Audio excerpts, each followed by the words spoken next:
এই দিনে আমিরার বার্থডে ছিল আর এই দিন সবকিছু গোলমাল হয়েছে, কিছুই আমার মন মতো হয়নি। হ্যালো এভরিওয়ান, কেমন আছেন সবাই? যেহেতু কিছুই আমার মন মতো হয়নি, এই জন্য ভিডিও এডিট করারও তেমন একটা ইন্টারেস্ট ছিল না। এই দিনে অনেক বেশি বৃষ্টি ছিল আর আমাদের হঠাৎ করে প্ল্যান করা হয়েছিল আমরা বুফেতে যাব। হঠাৎ করেই বুকিং দেওয়া হয়েছিল। আমরা বাফেট মানিয়াতে আর যেতে চাচ্ছিলাম না, অন্য কোনো একটা ট্রাই করতে চাচ্ছিলাম। অন্য একটা বুফেতে আমাদের বুকিং দেয়া ছিল, কিন্তু আমরা যাওয়ার পরে ওইখানকার খাবারের অবস্থা দেখে আর খাইনি। আমরা গিয়েছিলাম 8টার সময়, 8টার সময়ই কোনো খাবার ছিল না আর তেমন একটা রিফিলও ছিল না, তাই আমরা ওই বুফে থেকে বের হয়ে চলে এসেছি। তবে ওনাদের বিহেভিয়ার মাশাআল্লাহ অনেক ভালো ছিল। আমরা বের হয়ে কিছুই বুঝতে পারছিলাম না কি করব, কোথায় যাব। আর পাশেই যেহেতু বাফেট মানিয়া ছিল, তাই আমরা বাফেট মানিয়াতেই চলে এসেছিলাম। আর আমার সবচেয়ে বেশি খারাপ লাগছিল আমিরার জন্য। আমিরার বার্থডে আর আমিরার জন্য স্পেশাল কিছুই করতে পারিনি। যদিও আমি বার্থডে নিয়ে এত মাতামাতি করি না বা খুব বড় করে স্পেশাল কিছু করতে হবে এমনও না, কিন্তু সে একটা কেকও কাটতে পারেনি, এই জন্য আমার খারাপ লাগছিল।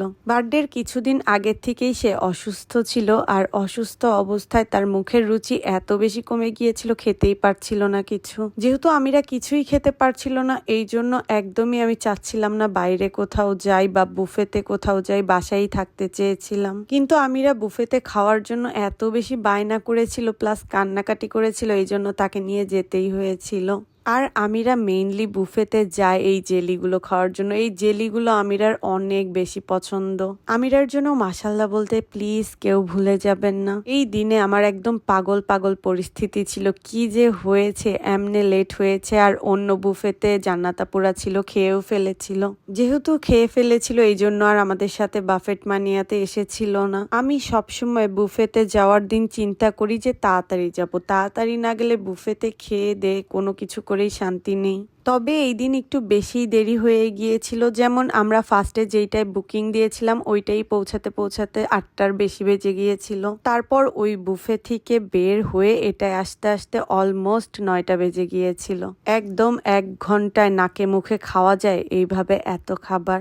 মোটামুটি মেজাজটা অনেক বেশি খারাপ হচ্ছিল, তবুও ওইভাবেই মেনটেন করতে হচ্ছিল। সব বুফেতেই উচিত আইটেম কম রেখে খাবারের মান ভালো করা। রেস্টুরেন্টের বিজনেস তো আর একদিনের না। একবার খেয়ে যদি আপনার কাস্টমার নেক্সট টাইম আর নাই আসে, তাহলে কি লাভ হলো বলেন তো? মানুষকে এমন কিছু খাওয়াবেন না যেটা খেয়ে মানুষের আজাব মনে হয়। মানে সে স্বাদ করে খাচ্ছে না, শুধুমাত্র টাকা দিয়েছে বলেই বাধ্য হয়ে খাচ্ছে। যাই হোক, বাফেট মানিয়ার খাবার আমরা প্রতিবারই মোটামুটি মজাই পাই আলহামদুলিল্লাহ।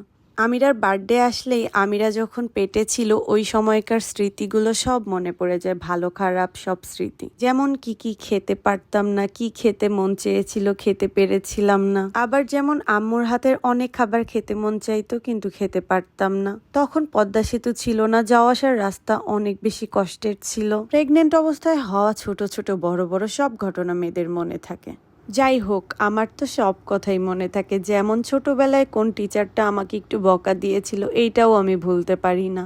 আবার কোন টিচারটা অনেক বেশি আদর করেছিল, এইটাও ভুলি না। যেহেতু একদম ছোটবেলার কথাই ভুলি না, তাহলে বড়বেলার কথা ভুলবো কি করে? আমিরার বাবা দেখেন 1 প্লেট ভরে চিংড়ি মাছ খাচ্ছিল। শুনেছি চিংড়ি মাছ খেলে নাকি হাই প্রেশার হয়ে যায়। আমিরার বাবা বারবার শুনছিল তার হাই প্রেশার হবে কিনা, আর আমাকে বারবার বলছিল খেতে, কিন্তু আমি এরকম চিংড়ি তো খাই না।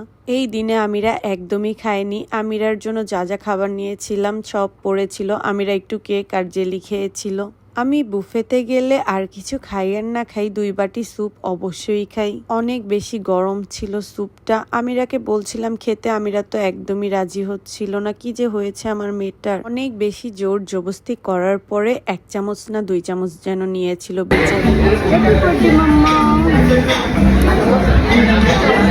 এইবার শুধু আমার কেক খাওয়া দেখেন সবাই, কিভাবে আমি 2 মাস ডায়েট করে একদিনে সব ডায়েট শেষ করে ফেলি। বাফেট মানিয়ার কেকগুলো মোটামুটি ভালোই মজা, আর কেক দেখলে আমি একদমই লোভ সামলাতে পারি না। আর এত কিছু খাওয়ার পরে সফট ড্রিঙ্কস না খেলে তো ভালোই লাগে না।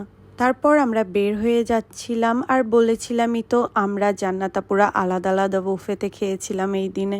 জান্নাতাপুরা খাওয়া দাওয়ার পরে আমাদের জন্য ওয়েট করছিল। তারপর আমরা কিছুক্ষণ সীমান্ত স্কোয়ারে দাঁড়িয়ে গল্প করলাম, কিছু ছবি তুললাম, ভিডিও করলাম। অনেক রাত হয়ে গিয়েছিল, 11টা বেজে গিয়েছিল। আর এই কুকুরটা দেখে আমার অনেক বেশি ভয় লাগছিল। আজকে এই পর্যন্তই, সবাই অনেক ভালো থাকবেন। আল্লাহ হাফিজ এভরিওয়ান।